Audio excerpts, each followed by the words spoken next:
Kumusta mga ka-Diskarte Chicks? Welcome back sa ating YouTube channel. Ako po ay isang dating relationship coach at nandito po ako ngayon para tulungan kayong palakasin ang inyong kumpiyansa at natural na karisma para mas magustuhan kayo ng babae.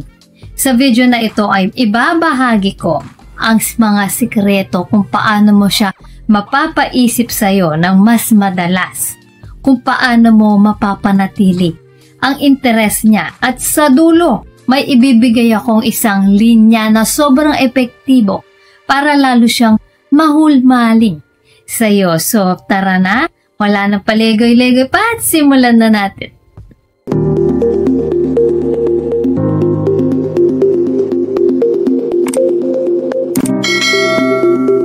Number 1. Painitin ang interes niya nang hindi masyadong halata. Isa sa pinakamalaking pagkakamali ng mga lalaki ay masyadong ipakita agad ang kanilang nararamdaman. Hindi mo kailangang sabihin agad-agad na gusto mo siya. Mas mabuting iparamdam mo ito sa hindi direktang paraan. Paano? Gamitin ang misteryo at pagiging mapaglaro sa usapan. Halimbawa, kapag tinanong ka niya kung may nililigawan ka, imbis na sagutin agad, sabihin mong, gusto mo bang malaman? O kaya baka, nasa harapan ko siya ngayon. O baka hindi, bahala ka nang mag-isip. Bigyan siya ng subtle na papuri pero may halong tease. Halimbawa, sabihin mong, alam mo, hindi kita inaasahang ganyan ka, kasaya kasama. At kapag tinanong niya kung ano ang ibig mo sabihin, ngumiti ka lang at sabihin, wala lang, napansin ko lang.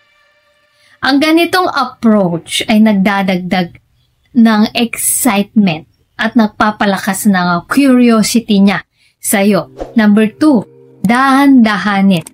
Huwag madaliin, facing yourself. Isipin mo ang panliligaw bilang pagluluto sa kalan, hindi sa microwave. Ang microwave mabilis magpainit, pero hindi masarap at kulang sa lasa. Ang lutong dahan-dahan, mas malasa at mas matagal ang epekto. Huwag agad ibigay ang lahat ng atensyon mo. Siguraduhin mong may konting challenge para sa kanya. Maging consistent, pero hindi laging available.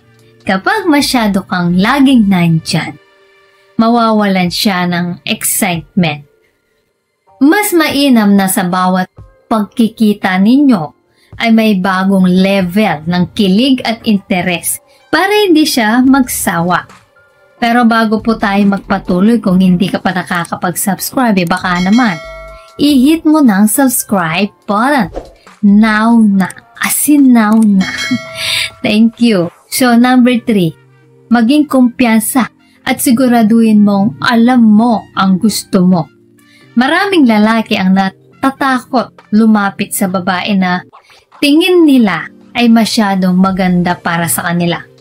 Pero ang totoo, hindi lang physical na itsura ang habol ng babae. Mas mahalaga kung paano mo siya iparamdam na espesyal. Magpakita ng kumpiyansa kahit hindi ka naman sobrang gwapo. Ang kumpiyansa ay nakakaakit. Huwag mong isipin na di ka karapat-dapat. Dapat sa kanya. Tandaan, ang mga babae ay mas naaakit sa lalaking kayang panghawakan ang sarili niyang buhay at may direksyon.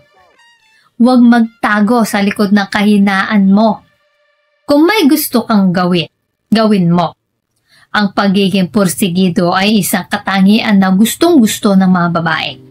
So number 4, huwag lang sa kanya mag-focus. Makisalamuha rin sa iba. Isa sa pinakamabisang paraan para mapansin ka niya ay ipakita mong hindi lang siya ang sentro ng mundo mo. Kapag nasa grupo kayo, makipag-usap din sa ibang tao, magpakita ng kasiyahan at siguruhin kita niya na kaya mong makihalubilo sa iba. Ang mga kaibigan niya ay maaaring maging wingman mo. Kapag nagustuhan ka rin ng mga kaibigan niya, posibleng ipagmalaki ka nila sa kanya. Ang ganitong paraan ay nagpapakita na hindi ka desperado sa atensyon niya at mas nagiging kaakit-akit ka sa mata niya. Number 5, ibigay ang ultimate line para mas lumakas ang attraction. Kapag nasa isang date na kayo o nag-uusap na kayo ng matagal at gusto mong bigyan ng konting thrill ang usapan, subukan mong sabihin nito.